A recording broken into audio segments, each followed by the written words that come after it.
আজকের যে শিরোনাম দুটো অংশ, একটা হলো শেখ হাসিনা খুশিতে লাফাচ্ছেন। এই অংশটি তৈরি করার জন্য বা এই কন্টেন্টে কথা বলার জন্য আমি মূলত বিএনপির নেতা জনাব রুহুল কবির রিজভী তার একটি ভিডিও ক্লিপ দেখলাম। সেই ভিডিও ক্লিপে তার যে বক্তব্য, সেই বক্তব্য শোনার পর আমার কাছে মনে হলো যে আমার এই বিষয়ে কিছু বলার আছে, সেটা নিয়ে বলব। দ্বিতীয় বিষয়টা হলো যে আওয়ামী লীগ আনন্দে গড়াগড়ি খাচ্ছে। কেন খাচ্ছে এটা নিয়ে বলবো। এর কারণ হলো এই মুহূর্তে যে কক্সবাজারে যে ঘটনাগুলো ঘটছে, রোহিঙ্গাদের ওখানে যে ঘটনাগুলো ঘটছে, করিডোর নিয়ে, সেন্ট মার্টিন নিয়ে যে ঘটনাগুলো ঘটছে, এগুলো সবই শেখ হাসিনা বলে গেছেন। এবং তিনি এও বলে গেছেন যে আমি এই কাজগুলো করলে আমাকে ক্ষমতা থেকে যেতে হবে না, কিন্তু আমি কাজ করবো না, আমি ক্ষমতা থেকে চলে যাব। এটা সে 2023 সন থেকে বলে আসছে। 2023 সন থেকে বলে আসছে। তো সেই ঘটনাগুলি এখন ঘটতে চলেছে এবং সারা বাংলাদেশ এখন আলোচনা করছে, সমালোচনা করছে, আর কয়েকদিন পরে বিক্ষোভের রাস্তায় নেমে পড়বে। আর তখন আওয়ামী লীগ আনন্দে গড়াগড়ি দেবে। এই বিষয়গুলো নিয়ে মূলত কথা বলবো। অনেকে ভিডিও দীর্ঘতা নিয়ে বা আমার ভিডিও লম্বা হয়ে যায়, সংক্ষিপ্ত করার কথা বলে। আমি এই বিষয়গুলো নিয়েই কথা বলবো। আপনার যদি ভালো লাগে কন্টিনিউ উইথ মি, আর যদি ভালো না লাগে আসসালামু আলাইকুম। এর কারণ হলো যে সবারই কথা বলার কতগুলো রং ঢং আছে। আমি যে কথাগুলো বলি এখানে নিজের ব্যক্তিগত অভিজ্ঞতা বলি, গল্প বলি, ইতিহাস বলি, সাহিত্য বলি, এটাকে একটা নাটকের মতো করে, গীতিনাট্যের মতো করে আপনাদের জন্য উপস্থাপন করার চেষ্টা করি, যেন আপনাদের মধ্যে যাদের জানতে ইচ্ছা করে, শুনতে ইচ্ছা করে, তারা যেন এখান থেকে তথ্য পান, উপাত্ত পান এবং চিন্তার খোরাক পান। এই জন্য আসলে যদি পত্রিকার খবর বলতে যাই বা সাধারণ কোনো ঘটনা বলতে যাই, আসলে 2 মিনিটের বেশি বা 1 মিনিটের বেশি লাগে না। আমি তো প্রথমেই বললাম যে আমি শিরোনামের এই বিষয়গুলো নিয়ে বলতে চাই। এখন এটার পক্ষে বিপক্ষে বলতে গেলে একটু সময় লাগবে এবং সেই সময়টা নিয়েই আমি কথা বলছি। প্রথমে বলি শেখ হাসিনার আনন্দে গড়াগড়ি। তো এই ব্যাপারে রুহুল কবির রিজভী সাহেব মূলত একটা বক্তব্য দিয়েছেন, শর্ট ক্লিপ। উনি আরো অনেক কথা বলেছেন, তার মধ্যে সংক্ষেপে যে কথা বলার চেষ্টা করেছেন সেখানে তিনি বর্তমান ছাত্র এবং সমন্বয়ক তাদেরকে সমালোচনা করেছেন যে এদের বিরুদ্ধে যে দুর্নীতির অভিযোগ এসেছে, এরা যেভাবে সচিবালয়ে যাচ্ছে, যেভাবে ডিসি নিয়োগ থেকে শুরু করে বদলি, বাণিজ্য, তদবির, টেন্ডার বাণিজ্য থেকে শুরু করে নানা রকম ঘুষ, দুর্নীতি, অনিয়ম, দখলবাজি এবং আমাদের এই ব্যবসায়ীদের, দুর্নীতিবাজ ব্যবসায়ীদের হাতিয়ার রূপে তারা ইতিমধ্যে যে সকল অপকর্ম করেছে এবং যে সকল ছবি আসছে এবং তারা যেভাবে ধড়িবাজ ব্যবসায়ীদের খপ্পরে পড়ে গেছেন, এই বিষয়গুলো নিয়ে রুহুল কবির রিজভী সাহেব সমালোচনা করছিলেন যে এরকম যদি হয় তাহলে বিপ্লব হলো কেন। আর এই যে ছাত্ররা যে কাজকর্মগুলো করছে এর সাথে পাল্লা দিয়ে তো অন্যরাও করবে। এর কারণ হলো মন্দ কাজ এটা জ্যামিতিক হারে বাড়তে থাকে। আপনি যদি নামাজ কালাম করেন, ওটা দেখে যত মানুষ উদ্বুদ্ধ হবে, কিন্তু সেটা না করে যদি আপনি ধ্যাতাং ধ্যাতাং করে নাচতে থাকেন, ঢোল বাজাতে থাকেন, তারপরে আপনি একটু বাবরি চুল দুলিয়ে দুলিয়ে গান গাইতে থাকেন, একেবারে মানুষজন ওখানে দাঁড়িয়ে যাবে, শত শত মানুষ দাঁড়িয়ে যাবে। এমনকি পাগল রাস্তা যে বদ্ধ উন্মাদ, সে পাগলামি বন্ধ করে আপনার লম্ফন জম্প গান যা কিছু আছে সবকিছু দেখবে। এই গেল এক। আর যদি আরো কিছু দুধর্ষ কিছু কাজ করে, যেমন আপনি সাপ খেলা দেখাতে চান, এখন ঢাকাতে অনেক আধুনিক, আপনি গুলিস্তান মোড়ে একটা গোকরা সাপ ছেড়ে দেন, 4-5টা গোকরা সাপ ছেড়ে দেন, তারপর বিন বাজাতে থাকেন, দেখবেন সমস্ত যাকে বলে গাড়ি ঘোড়া বন্ধ হয়ে গেছে, কেউ আপনাকে উঠাতে পারবে না, হাজার হাজার মানুষ সাপের নাচ দেখবে সেখানে। তো এইভাবে আসলে মানুষ সবসময় উত্তেজনাকর কাজ, দুধর্ষ কাজ, মন্দ কাজ, এগুলো বেশি পছন্দ করে এবং এইগুলো তারা ঘৃণা করে ততক্ষণ পর্যন্ত যখন নিজের ঘাড়ে আসে। তো সেই দিক থেকে এই যে চাঁদাবাজি যারা শুরু করেছে এই সময়টাতে, কারা শুরু করেছে, তাদেরকে দেখে দেখে আরো অনেকে শুরু করেছে। আর এখন বিএনপির জন্য রীতিমতো বিস্ফোরক হয়ে গেছে। তো তিনি হয়তো তার নিজের দলের লোকদেরকে এভাবে বলতে পারেননি বা বলেননি, তিনি তার ক্ষোভটা ঝেড়েছেন সমন্বয়কদের উপর, যারা ছাত্র জনতা নামে এখন মন্দ কাজের ভাগিদার হয়ে পড়েছে। তো তিনি সে কথা বলতে গিয়ে বলেছেন যে শেখ হাসিনা এই ঘটনাগুলো যখন শুনছেন তিনি তো আনন্দে লাফাচ্ছে, ডিগবাজি দিচ্ছে, তিড়িং বিড়িং করে লাফাচ্ছেন। এর কারণ হলো যে এই কাজগুলো তো ছাত্রলীগ করেনি। ছাত্রলীগ ক্যাম্পাসে মাস্তানি করেছে, নীলখাতে চাঁদাবাজি করেছে, তারপরে অন্য অন্য এলাকাতে চাঁদাবাজি করেছে, ফুটপাথে চাঁদাবাজি করেছে, কিন্তু সচিবালয়ে ছাত্রলীগ ঢুকে মাস্তানি করেছে এই ঘটনা তো আমরা শুনিনি কখনো। ছাত্রলীগের প্রেসিডেন্ট, সেক্রেটারি, বাংলাদেশের যেখানে সবচেয়ে বড় সংগঠন, 20 লাখ থেকে 30 লাখ ছাত্রের একটা সংগঠন, সেখানে ছাত্রলীগের সভাপতি মানে বিশাল ব্যাপার। তো তাকে তো তখন কোনো গ্রুপ অফ কোম্পানি সেটা গাড়ি দেয়নি উপহার, কিংবা সাদ্দামের বিকাশে কেউ তো বা রব্বানির বিকাশে কেউ 50,000 টাকা দিয়েছে, এরকম ঘটনা তো আমরা শুনিনি কখনো। তারা চাঁদাবাজি করেছে, সবকিছু করেছে, টেন্ডারবাজি করেছে, এটা অস্বীকার করার উপায় নেই। কিন্তু এখন যে কাজগুলো হচ্ছে এটা তো খুবই ম্যাটিকুলাস, একেবারে সিস্টেমেটিক ওয়েতে। একটা ছাত্র সে গিয়ে একজন ডিসি লেভেলের কর্মকর্তাকে তদবির করছেন বদলি করার জন্য, এবং এটা হচ্ছে। আর একজন ডিসি তাকে টাকা দিচ্ছে যে তুমি এটা করাই দাও। এরপর ব্ল্যাঙ্ক চেক হচ্ছে, সেখানে কত কোটি টাকার একটা চেকের কথা উঠলো, এবং এর সাথে একেবারে সচিব পর্যায়ের কর্মকর্তাদের দুর্নীতির সংযোগ আছে। এটা তো শেখ হাসিনার জামানাতে হয়নি। এটাই রুহুল কবির রিজভী সাহেব বলার চেষ্টা করেছেন। এবং এখন আমি তার সঙ্গে যদি আরো কিছু যোগ করি যে শেখ হাসিনার খুশির অনেকগুলো কারণ আছে। যে তিনি যে কাজগুলো করেছেন এই সময়টাতে, যেমন দেখেন আদানির সাথে বিদ্যুৎ চুক্তি হয়েছে, আমরা সবাই গালাগাল করেছি। এখন এই সরকার বলতে বাধ্য হচ্ছে যে না, ওটা সঠিক আছে, আমরা রিজার্ভ পুরো খেয়ে ফেলেছে, শেখ হাসিনা রিজার্ভ দিয়ে দেশ চলবে না, খুব খারাপ। এখন এই সরকারের লোকজন বলছে ইকোনমি যত খারাপ মনে করা হচ্ছিল তত খারাপ না, ইকোনমি ভালো আছে, রিজার্ভ ভালো আছে, সবকিছু ঠিকঠাক আছে, ঠিকঠাক রেখে গেছে। তাহলে বলেন তো শেখ হাসিনা একটু যদি রবীন্দ্রসঙ্গীত গায়, আমারও পরানো যাহা চায়, আপনি তাকে বকা দিতে পারবেন? বলেন। সে যে তু সিজ বড়িয়ে হায় মাস্ত মাস্ত, এই যে কথাগুলো, সে গানগুলো গাচ্ছে মনের আনন্দে। কেন গান গাচ্ছে?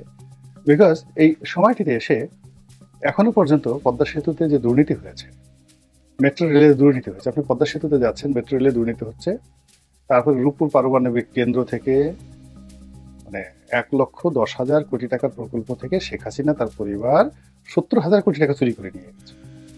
এই কথা তো আমরা বলেছি, কিন্তু কই? এগুলো প্রমাণ লাগবে না? এগুলো বিশ্বাস করতে হবে না? কিন্তু এগুলো তো আমরা এখন প্রমাণ দিতে পারছি না।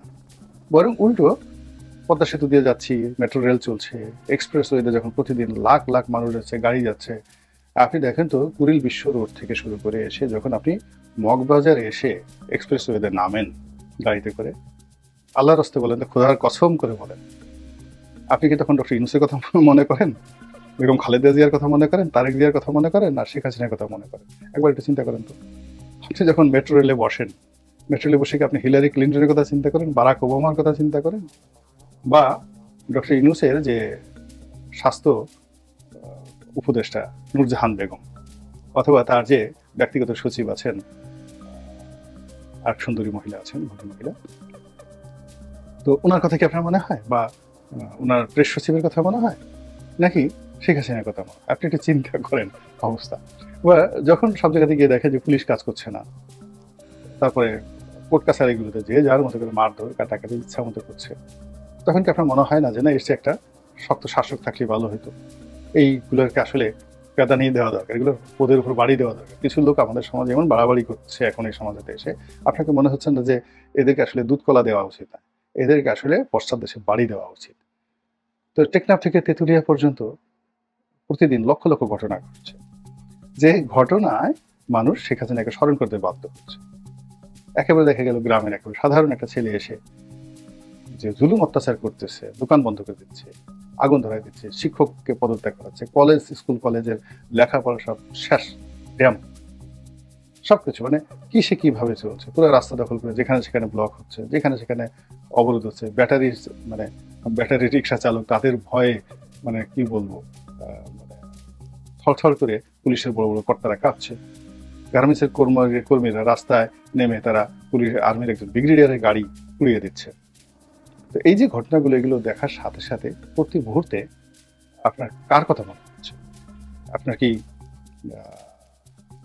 ডক্টর মোহাম্মদ ইউনূসের কথা মনে হচ্ছে, আসিফ নজরুলের কথা মনে হচ্ছে, নাহিদের কথা, সার্জিসের কথা মনে হচ্ছে, নাকি শেখ হাসিনার কথা মনে হচ্ছে? আর এটা আপনার এই যে মনের যে কথাগুলো, এটা যদি শেখ হাসিনা টের পেয়ে যায় যে তাকে কেউ স্মরণ করছে, সে কি খুশিতে লাখ পাবে না? পিয়ার কিয়া তো ডর না কিয়া। তো উনি এবার তো বলছে তু সিজ বড়ি এক মাসমাত। আমার তো মনে হয় নেক্সট বার উনি ভিডিওতে যখন কথা বলবেন, তো পিয়ার কিয়া তো ডর না কিয়া, আমি বাংলাদেশকে ভালোবেসেছি, বাংলাদেশকে পেয়ার করেছে, তো এত ভয় কিসের, ডর কিসের? এইভাবে তিনি গান শোনাবেন, হিন্দি গান শোনাবেন, গেল ওনার কথা। এরপর আসি আওয়ামী লীগের গড়াগড়ি।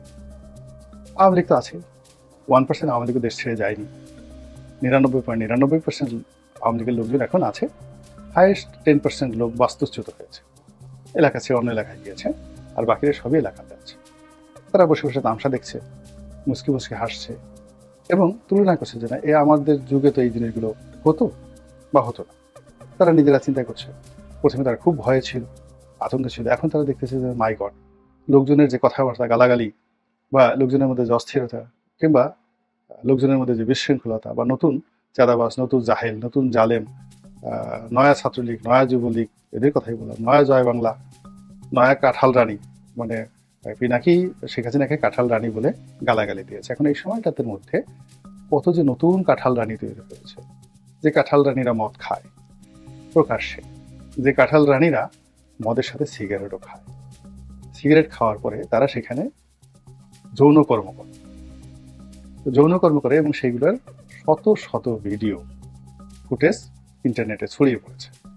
এখন যখন এই সকল অল্প বয়সী কাঁঠাল রানীদেরকে দেখার পরে তখন ওই যে পিনাকি যে তাকে কাঁঠাল রানী বলেছেন, শেখ হাসিনাকে কাঁঠাল রানী বলেছেন, এখন সেই শেখ হাসিনার সেই কাঁঠাল রানী আর এই যে নতুন বিপ্লবের পরে যে শত শত কাঁঠাল রানীর অভ্যুদয় হয়েছে, যারা একসময় স্ট্রিট বেগার ছিল, ভিক্ষুক ছিল, তারা এখন পৃথিবীর সবচেয়ে দামি মদের বোতল নিয়ে একটা পুরো বোতল ডকডক করে গিয়ে খাচ্ছে। 5 স্টার হোটেলে গিয়ে সেই টাইট প্যান্ট করে 2 পা ফাঁক করে দিচ্ছে, অনেকের উদ্ভট উলঙ্গ ছবি, এবং অনেকের সেই যৌন সংযোগের ছবি পর্যন্ত কার কার সাথে করছে সেগুলো পর্যন্ত চলে আসছে।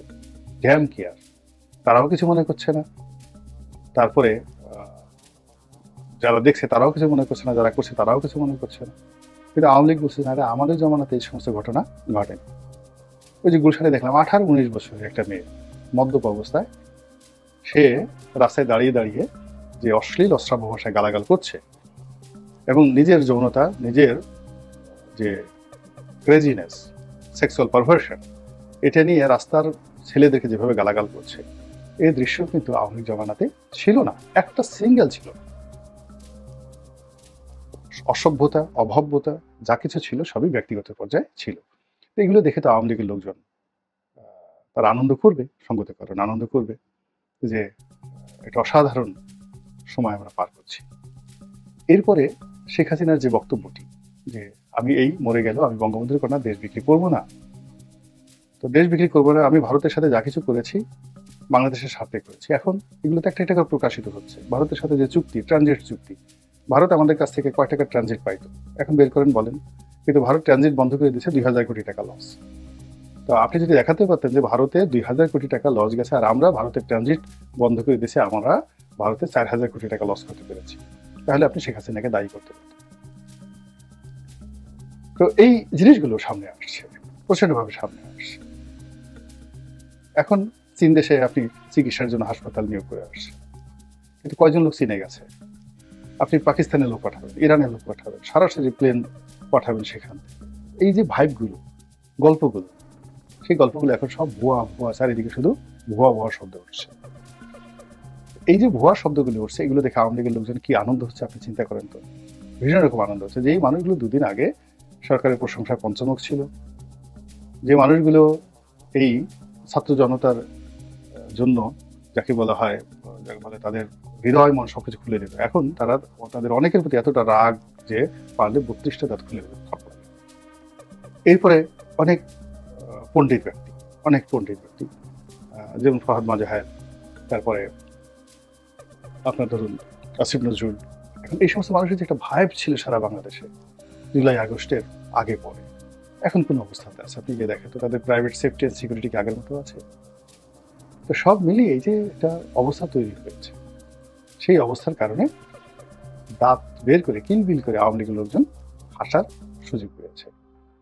আর আরো অনেক মানুষের মতো আমরা যারা এই সামাজিক মাধ্যম ব্যবহার করে, গণমাধ্যমে লিখে জনমত তৈরি করেছিলাম শেখ হাসিনার বিরুদ্ধে, আর এদেরকে আমরা আবাবিল পাখি হিসেবে গ্রহণ করেছিলাম, বুঝতে পারছেন আমাদের অবস্থা কতটা নাজুক অবস্থায় পৌঁছে গেছে।